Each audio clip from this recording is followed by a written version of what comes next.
Hola amigos, bienvenidos a un nuevo capítulo del podcast Resumen del Conflicto de los Siglos.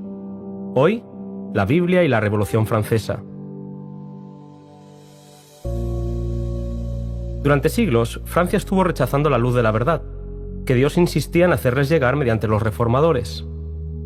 El rechazo sistemático y radical de la verdad tuvo como consecuencia un fruto que todo el mundo pudo palpar. En un país en el que el papado había tenido éxito en ocultar la Biblia, era normal que tarde o temprano se desarrollaran las escenas que caracterizaron a la Revolución. Elena White hace referencia a la profecía apocalíptica en la que se advertía precisamente lo que ocurrió en Francia. Apocalipsis afirma que la bestia del abismo haría la guerra a los dos testigos a quienes se identifica como el Antiguo y el Nuevo Testamento. En ningún otro país, como la Francia revolucionaria, se desarrolló más impresionantemente el espíritu de enemistad contra Cristo.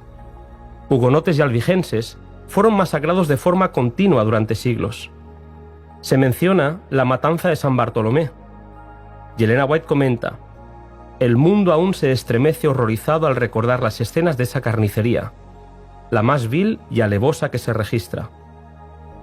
Miles de protestantes fueron arrastrados fuera de sus casas y asesinados a sangre fría.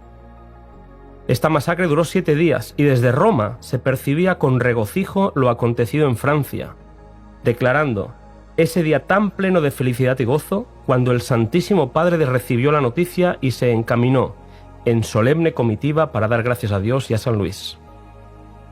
Poco sabía el pontífice lo que estaba por llegar a los religiosos católicos en Francia.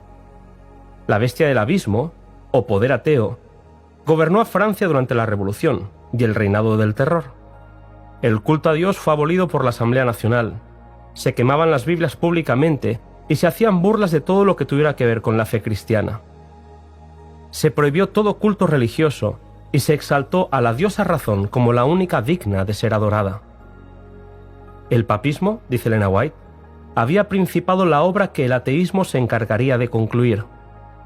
El espíritu de libertad acompaña a la Biblia, pero desde Roma se había insistido en envenenar la mente de los reyes contra la Reforma. Se valoraba la ignorancia, el vicio y la superstición por encima de los valores cristianos. La codicia y el libertinaje de los nobles, el abuso hacia las clases trabajadoras y el odio de las clases bajas hacia las clases altas convertían a Francia en una bomba a punto de estallar. El pueblo francés dirigió su odio hacia el romanismo y el sacerdocio considerándolos cómplices de su opresión. Habían distorsionado a Dios durante siglos y ahora el pueblo francés no solo rechazaba la idea de Dios que se le había presentado durante siglos, sino que rechazaba frontalmente a la Iglesia de Dios. Los oprimidos se convirtieron en opresores, y donde en el pasado se habían levantado hogueras para acabar con la vida de los reformadores, ahora se levantaban guillotinas para acabar con la vida del rey, del clero y de los nobles. En apenas 10 días murieron miles de personas. Elena White comenta: «Cuando un disfraz del error ha sido descubierto, Satanás le da otro, y la gente lo saluda con el mismo entusiasmo con el que acogió al anterior. Cuando el pueblo descubrió que el romanismo era un engaño, y él, Satanás, ya no podía conseguir por ese medio que se violase la ley de Dios, optó entonces por hacerle creer que todas las religiones eran engañosas y la Biblia una fábula, y arrojando lejos de sí los estatutos divinos, se entregó a una iniquidad desenfrenada. Así es el enemigo, astuto y estratega, pero Dios es más poderoso que él».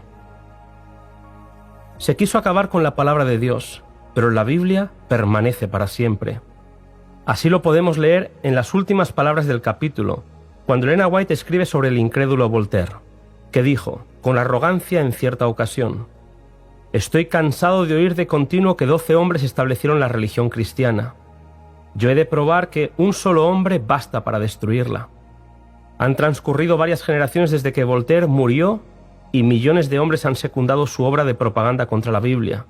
Pero lejos de agotarse la circulación del precioso libro, allí donde había 100 ejemplares en tiempos de Voltaire, hay 10.000 hoy en día, por no decir 100.000.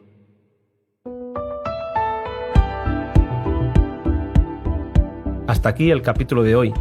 En el siguiente capítulo saldremos del viejo continente europeo para descubrir la tierra de libertad que Dios tenía preparada para bendecir a su pueblo.